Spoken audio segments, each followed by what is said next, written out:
El propi col·lectiu posen uns calés en comú i entre ells es fan préstecs, fins i tot per retornar al seu país, per exemple, o estan vivint aquí, necessiten anar a veure la família, doncs necessiten un préstec per pagar-se el bitllet d'avió, doncs es fan préstecs privats.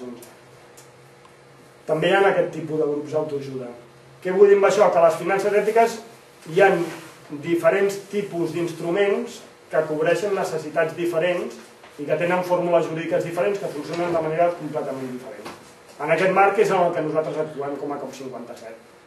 Creiem que, a més, les finances ètiques és bo que hi hagi aquests diferents tipus d'instruments perquè cap d'ells per si sol cobrirà el ventall de necessitats que nosaltres creiem que pot tenir la població i que des de les finances ètiques hauríem de donar resposta. Bé, explicat això, que no sé si ha quedat clar i si després voleu podem entrar més, doncs jo explicaria una mica què és COP57, qui som, què fem i com funcionem. COP57 és una cooperativa de serveis financers que el seu objectiu és recollir estalvi popular de persones que volen que els seus diners, en comptes de servir per engreixar als bancs, caixes d'estalvi no perquè ja no existeixen, ara totes són o estan intervingudes o són bancs, doncs en comptes d'engranar aquest mecanisme que ja sabem on ens ha portat, doncs volen que els seus estalvis serveixin per finançar coses diferents i volen que gestionin amb uns criteris ètics i socials. Doncs volem recollir estalvi popular per finançar projectes d'economia social i solidària. Bàsicament aquesta és la nostra finalitat i això ho fem amb un mecanisme de cooperativa. Com a cooperativa ens regulem internament, és a dir, no som un banc, no som un banc regulat pel Banc Central, per tant, nosaltres no hem de... El Banc Central t'imposa una sèrie de característiques, t'has de regular d'aquesta manera, has de tenir aquest tipus de préstecs, quan dones uns préstecs has de tenir aquest tipus de garanties, has d'estandarditzar aquests productes, te'ls hem d'aprovar, una sèrie de coses, nosaltres no, som una cooperativa de serveis financers, actuem amb els socis i com a cooperativa nosaltres diem, tenim necessitats comunes i entre nosaltres decidim com resolvem aquestes necessitats. En el nostre cas, la filosofia d'una cooperativa és aquesta, doncs en el nostre cas les necessitats comunes són dues. Per una banda, la de les entitats d'economia social que necessiten finançament bàsicament i per altra banda la dels estalviadors responsables que el que volem és que els nostres diners, petits, grans, és igual, petits estalvis, doncs en comptes de servir per engreixar una maquinària financera, serveixi per finançar projectes d'economia social i solidària. Bàsicament és això. Com a cooperativa, nosaltres tenim el que en diem una activitat parabancària. És a dir, no som un banc. No som un banc, per tant, ho decidim tot internament. Nosaltres com a cooperativa som una cooperativa completament autogestionada. Per tant, quin tipus de productes financers teniu? Doncs el que entre tots els socis decidim que volem tenir. Com es regulen aquests productes financers que teniu vosaltres? Doncs els regulem internament, com decidim col·lectivament que volem regular-los. Quin tipus de garanties doneu tant als estalvis com als préstecs? Exactament el mateix. És a dir, en el fons és dir, en comptes de deixar els nostres diners que els gestioni un tercer, doncs els gestionem nosaltres col·lectivament. Aquesta és la nostra filosofia. I així és com funcionem com a COP57. Per tant, gestionem amb una filosofia molt cooperativa i molt mutualista. La idea, filosofia nostra és dir, escolta, en comptes de deixar que un tercer gestioni els nostres diners, gestionem-los nosaltres. I dediquem aquests diners a finançar els projectes que nosaltres volem, de la manera que volem, o de les condicions que volem. Per tant, som molt flexibles, tenim molta capacitat d'autoregular-nos, d'autogestionar-nos. El ser una activitat parabancària el que ens dona és molta flexibilitat.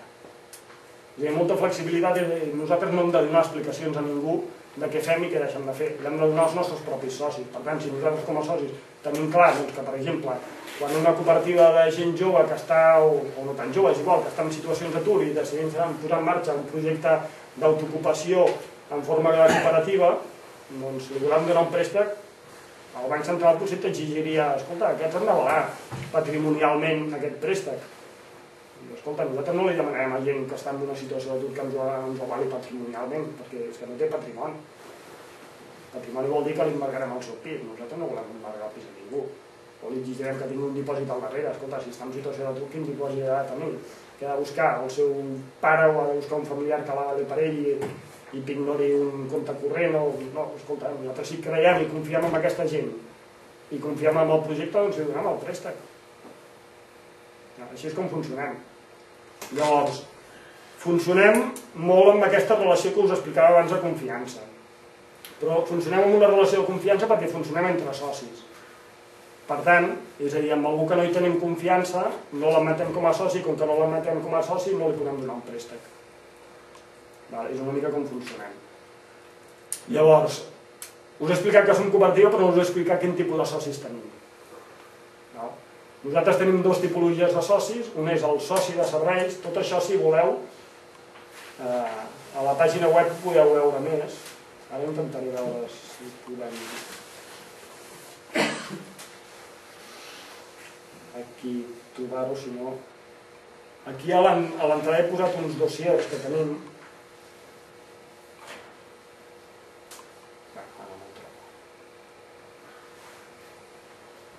Bueno, és igual, si no després ho mirem.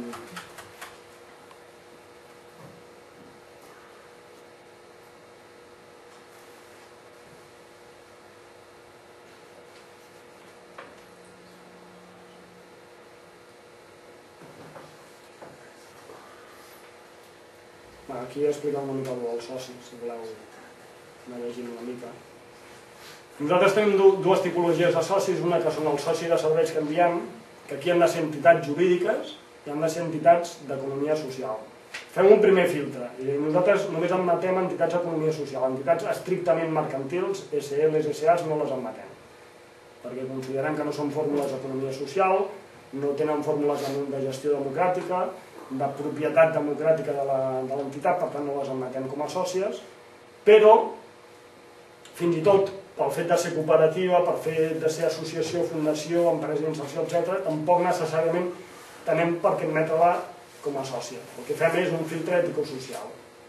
I nosaltres, a l'entitat que sol·licita ser sòcia de COP57, li fem un qüestionari social, l'anem a veure, i si realment veiem que s'adequa als nostres criteris ètics i socials, l'admetem com a soci. Quan és soci de serveis, pot demanar préstecs i pot aportar estalvis a COP57.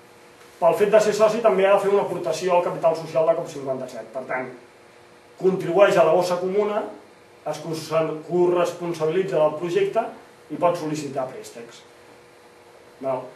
Després tenim la figura del soci o soci col·laborador. En aquest cas pot ser qualsevol tipus d'entitat, és a dir, poden ser entitats jurídiques, però poden ser també persones, i en aquest cas no poden rebre préstecs, però sí que poden estalviar COP57. Aquí, bàsicament, el gruix són la figura dels socis. Col·laboradors són bàsicament els que estalvien. La immensa majoria dels recursos que tenim nosaltres venen dels socis col·laboradors, que bàsicament són persones que el que volen dipositen els seus estalvis a COP57 i això ens permet funcionar.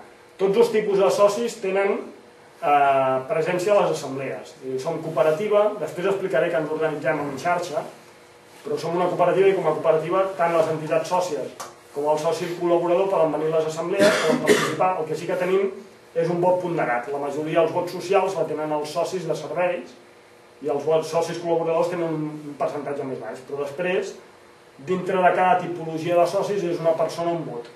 Una persona o una entitat un vot. Ens és igual que una persona tingui 200.000 euros a COP57 o en tinguin 300. Vull dir, tenen el mateix tipus de vot. Poden venir a les assemblees, per tant poden decidir internament.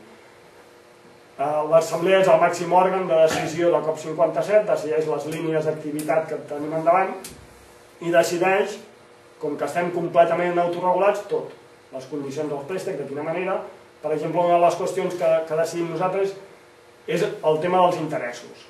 I nosaltres ens agrada poc parlar d'interessos perquè té una connotació que ens porta a la filosofia bancària tradicional, sinó l'únic que diem és, escolta, totes les persones i entitats que dipositen els seus estalvis a COP57 li hem de remunerar d'alguna manera, li han de donar un cert rendiment als seus recursos, bàsicament perquè no perdin poder adquisitiu. Com que hi ha una inflació, si els deixéssim no els donéssim res, perdríem poder adquisitiu, doncs l'hem de remunerar. Com ho remunerem? Ho decidim internament. Fem una assemblea i en l'assemblea decidim, escolta, com li paguem? Per exemple, ara actualment el tenim al 2% anual. Procurem que mantingui un cert poder adquisitiu al 2%. I aquest 2% és el mateix per la persona que té 300 euros o per